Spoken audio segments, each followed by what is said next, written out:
اور پھر اس طرح ملیشیا کو گریٹ ملکوں کی لسٹ میں لا کر کھڑا کر دیا۔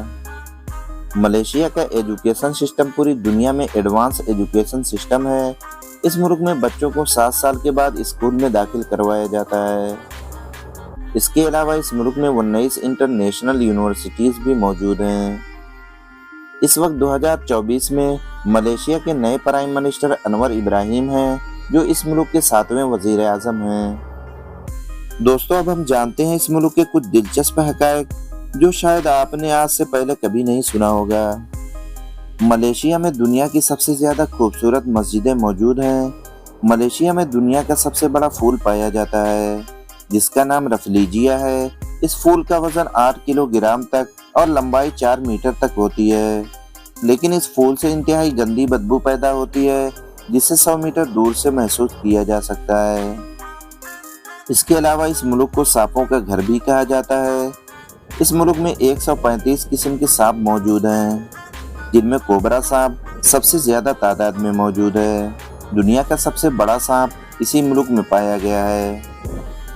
ملیشیا کے ہائی وے کی لمبائی پوری دنیا کی قطار سے بھی زیادہ ہے، یعنی اگر ملیشیا کے ہائی وے کو پوری دنیا کے گرد لپیٹا جائے تو پوری دنیا کا آپ چکر لگا سکتے ہیں۔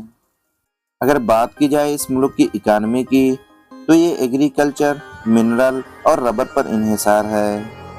اگر بات کی جائے اس کے ایگریکلچر کی، تو اسٹرابیری، چاول، پام آئل اور دوسری فصلیں بھی شامل ہیں۔ ملیشیا پوری دنیا میں پام آئل ایکسپورٹ کرنے والا دنیا کا سب سے بڑا ملک ہے۔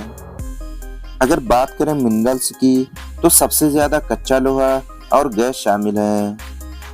اس کے علاوہ یہ ملک ربر پیدا کرنے میں دنیا میں تیسرے نمبر پر آتا ہے۔ یہ ملک ہر سال 10 lakh metric ton rubber export کرتا ہے۔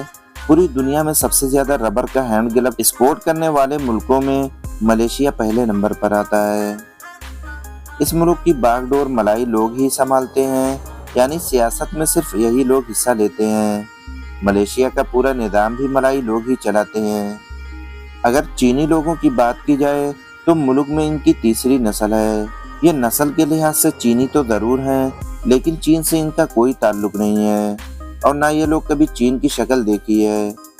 اس ملک کے اندر تمام تر کاروبار چینی باشندے ہی سنبھالتے ہیں۔ یہ لوگ چینی کھانا کھاتے ہیں، چینی لباس پہنتے ہیں اور گھر میں چینی ہی بولتے ہیں، لیکن ان لوگوں کا سیاست سے دور دور تک کوئی تعلق نہیں ہے۔ ملیشیا کو جدید ترین طرز و تعمیر کے حوالے سے ایک ترقی یافتہ ملک مانا جاتا ہے، جو ایشیا میں 8ویں نمبر پر اور پوری دنیا میں 9ویں نمبر پر آتا ہے۔ ملیشیا میں بہت زیادہ بارش ہوتی ہے۔ ملیشیا میں سالانہ بارش 202 دن تک ریکارڈ کی گئی ہے۔ ملیشیا میں پہلی شادی پر ٹیکس نہیں لیا جاتا ہے، لیکن دوسری شادی پر ٹیکس لیا جاتا ہے۔ اسی طرح تیسری اور چوتھی شادی پر بہت زیادہ ٹیکس لیا جاتا ہے۔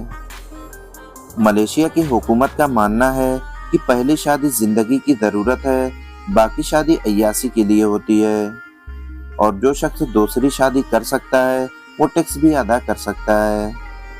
ملیشیا میں مسلمان مرد کو شادی کرنے سے پہلے اکثر حج کروایا جاتا ہے، نہیں تو وہاں کی لڑکیاں شادی کرنے سے اکثر انکار کر دیتی ہیں۔ کوالالمپور میں موجود ٹوئن ٹاور خوبصورتی اور انفرادی ڈیزائن کی بدولت پوری دنیا میں اپنا مقام رکھتا ہے۔ یہ 2004 تک پوری دنیا میں سب سے زیادہ بلند ترین بلڈنگ ہونے کا اعزاز بھی رکھتی تھی۔ ان دونوں بلڈنگوں کو ایک خوبصورت برج سے جوڑا گیا ہے۔ ملیشیا کے لوگ فلم دیکھنے کے بہت شوقین ہیں۔ ملیشیا میں سب سے پہلی فلم لیلا اور مجنوں دکھائی گئی۔ دنیا کی سب سے بڑی ہاتھ سے بنائی گئی جھیل بھی ملیشیا میں موجود ہے۔ ملیشیا میں کام کرنے والے لوگوں کو ملیشیا عارضی نیشنلٹی دیتا ہے۔ 5 یا 10 سال کے بعد پرماننٹ نیشنلٹی دے دیتا ہے، لیکن اس کے لیے آپ کو مالی لحاظ سے بہت مضبوط ہونا ضروری ہے۔ ملیشیا میں عورتیں حجاب کی سخت پابند ہوتی ہیں۔ نیچے چاہے منی اسکرٹ پہنے یا کچھ اور پہنے، لیکن سر پر حجاب ضرور ہوتا ہے۔ یہ ایک اسلامک دیش ہے، لیکن رمضان کے مہینے میں ہوٹل اور بازار کھلے رہتے ہیں۔ کھانے پینے پر کوئی بھی پابندی نہیں ہے۔ ملیشیا میں شراب کھلے عام بکتی ہے، لیکن شراب پینے کے لیے آپ کو لائسنس کی ضرورت ہوتی ہے۔ دوستوں، یہ تھی آج کی ہماری انفارمیٹیو اور دلچسپ ویڈیو۔